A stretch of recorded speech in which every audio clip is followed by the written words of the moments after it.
P2R qui dit vous faites quoi de votre argent à la fin du bull run si on arrive à se payer. Moi, je diversifie. Je diversifie chaque fois. Bourse, IMO, private equity, business en ligne. Tu mets pas que dans la crypto, tu te fais plaisir aussi, mais je pense que c'est une erreur de se dire, comme beaucoup de gens, tu vois, tu réussis un cycle, puis tu laisses tout en crypto, et puis tu te dis, bah, j'ai réussi un cycle, je vais forcément réussir le deuxième, et tu mets l'intégralité de ton truc, tu vois. Si cet argent-là, ça te permet de maintenir et d'accéder directement à la liberté financière, si c'est ce que tu recherches, tu vois. Imagine demain, tu arrives, tu fais, allez, 700 000, 1 million. Tu sors, t'as 1 million de plus-value. Et que ça, c'est ton ticket pour ta liberté financière.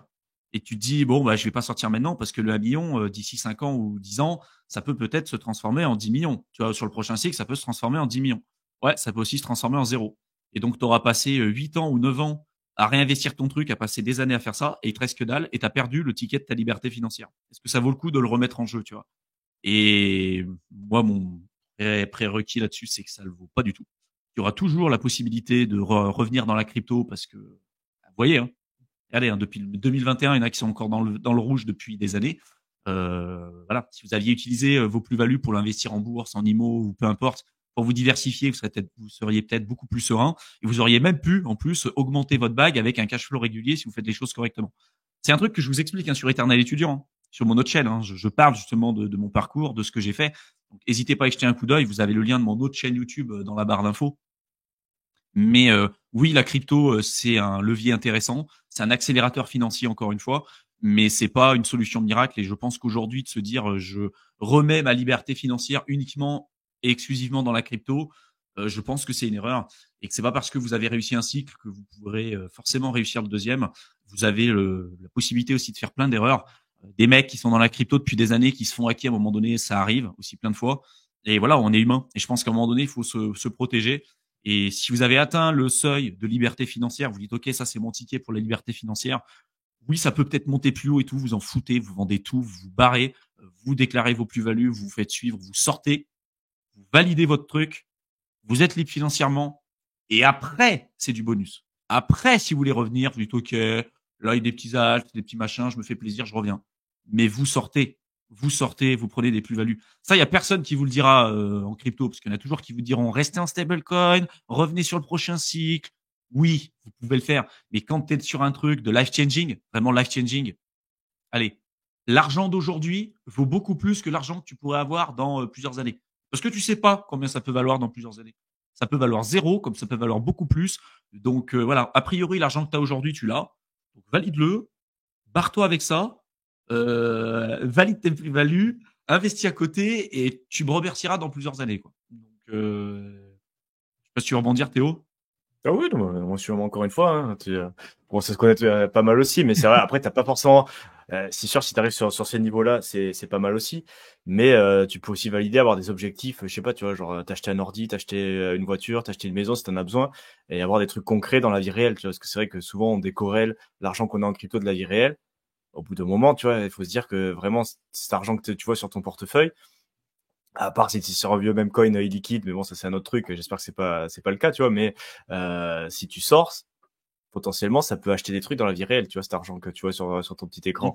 Et c'est Bah, vrai du que Monopoly, on a quoi. vite tendance à l'oublier, mais si t'as vraiment besoin, tu vois, si t'as potentiellement un apport pour une maison ou carrément une maison ou un appart ou je sais pas quoi, tu te dis putain, est-ce que ça vaudrait pas le coup de le sortir, tu vois, sans attendre forcément le million ou la liberté financière ou tout ce qu'il peut y avoir derrière. Donc déjà avoir des objectifs dans la vie réelle, c'est pas mal. Et après, c'est vrai que sortir de la crypto, tu vois, plus on avance au début, mais et même nous qui sommes super convaincus que c'est intéressant, tout ce que tu veux et tout, ah, tu te dis, je suis pas prêt à faire ça pendant 10 ans, quoi, ou se taper de la volatilité, ou tout du moins avoir 10 ans, tu vois, quasiment toute ma net worth en crypto, parce que très souvent, il y en a, c'est ça, tu vois, t'investis uniquement en crypto, et au final, ta net worth, elle suit les cycles. Donc, est-ce que j'ai envie que ma net worth, tu vois, elle augmente pendant un an, tu vois, je sais pas, fais 1 fois 2 fois 3 fois 4, c'est tout ce que tu veux. Et après, pendant 2-3 ans, je suis comme ça par terre avec des moins 90 en attendant que peut-être ça remonte. Et au final, tu te rends compte que tu fais ça un cycle, 2 cycles, et puis tu te dis merde, si je peux Ah ouais. sortir, comme tu as dit, valider des plus-values et investir dans d'autres trucs, même si c'est vrai que c'est volatile, on sait pas ce qui peut se passer dans les autres marchés, mais c'est quand même moins volatile et t'as moins de risques quand même que dans la crypto, qui reste quand même un truc très risqué, tu vois. Et puis même si tu sors en stablecoin, que tu valides toutes tes plus-values en stablecoin, Il faut attendre, tu vois, peut-être 2-3 ans pour les redéployer. Et est-ce que tu vas avoir des problèmes sur Tether? Est-ce que tu vas avoir des problèmes sur Circle? Est-ce qu'ils vont te geler tes fonds? Est-ce que tu vas avoir une nouvelle plateforme de sales, comme faire référence au dernier live où tu vas dire putain c'est stablecoin pendant 2-3 ans?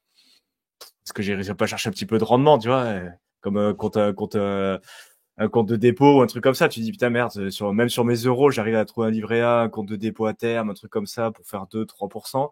Est-ce que mes stablecoins, j'irai pas les faire travailler à 2-3%? Et là, tu peux tomber dans potentiellement plein d'autres pièges. Donc, c'est vrai que de sortir de la crypto, au final, il faut le faire, quoi. Et plus t'avances, et si on a des cycles plus longs, et comme tu l'as dit, au final, on aura toujours le temps plus tard de rentrer. Et c'est vrai que moi, je le vois de plus en plus comme ça. Tu sens le truc et tu dis, bon, si jamais c'est intéressant, tu regardes un petit peu de temps en temps, tu dis, bon, qu'est-ce que ça fait? Bon, regarde, ça fait 1 an que j'ai pas regardé, on est au même prix. La dernière fois, j'ai regardé, bon, j'attends encore un peu. Ouais.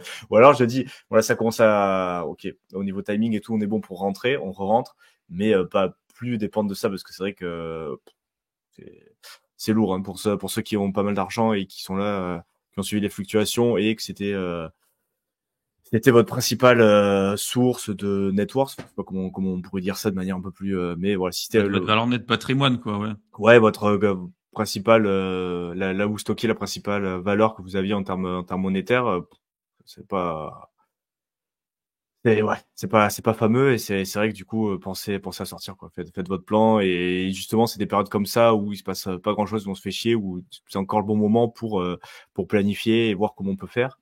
Parce que quand ça sera le moment, comme tu l'as dit, si ça se répète et qu'on parle de 30, 40 jours ou 50 jours, je sais plus exactement comment c'était la durée du bull run exponentiel, mais là, ça sera le moment justement de souffler, garder la tête froide, sortir et valider les trucs, quoi.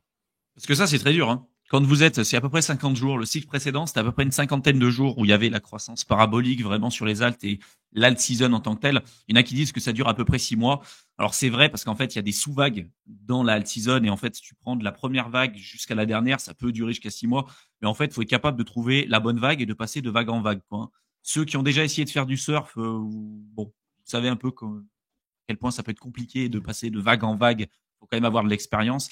Mais en fait, la vraie alt season en tant que telle, la croissance parabolique des alts par rapport au Bitcoin et l'Ether, c'est une cinquantaine de jours, quoi, sur le cycle précédent. Et en général, dans ces moments-là, si vous êtes bearish, vous faites éclater sur les réseaux. Vous faites éclater. Nous, on vous le dira, hein.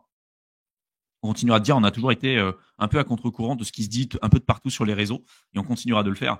Mais attention, souvent quand on est dans des périodes et dans des croissances paraboliques, c'est là où on n'a pas du tout envie de vendre, parce qu'on se dit, ah, ça arrête pas de monter, ça arrête pas de monter, ça arrête pas de monter.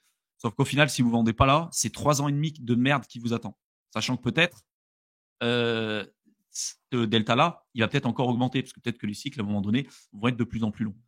Et quand on parle de life changing, c'est peut-être même pas forcément en termes monétaires, hein. Ça peut être de rembourser une dette aussi que vous avez, hein. Tu vois, il y a des gens, ils ont des dettes, des crédits conso, des machins, et de se dire, c'est bon, je paye le crédit de ma maison, j'ai des crédits conso de merde ou des trucs qui traînent depuis des années, hop, je les rembourse. Tu vois, ça aussi, ça peut être du life changing, tu vois. Tu dis payer un PC, payer un truc. En fait, faut faire attention aux critères et aux deltas que vous allez mettre là-dedans, parce que bah, quand vous cherchez absolument du life changing en vous disant liberté financière ou rien, en général, ça se termine en rien la plupart du temps, parce que soit vous avez Bah, trop peu rien du coup. investi, bah ouais, c'est ça. En fait, vous avez trop peu investi, ou vous attendez des rendements qui sont trop importants et au final vous tapez le top et vous vendez pas. Voilà. L'argent, je le répète, hein, l'argent que vous avez aujourd'hui vaut beaucoup plus que l'argent que vous aurez potentiellement demain. Ça, c'est hyper, hyper, hyper, hyper important.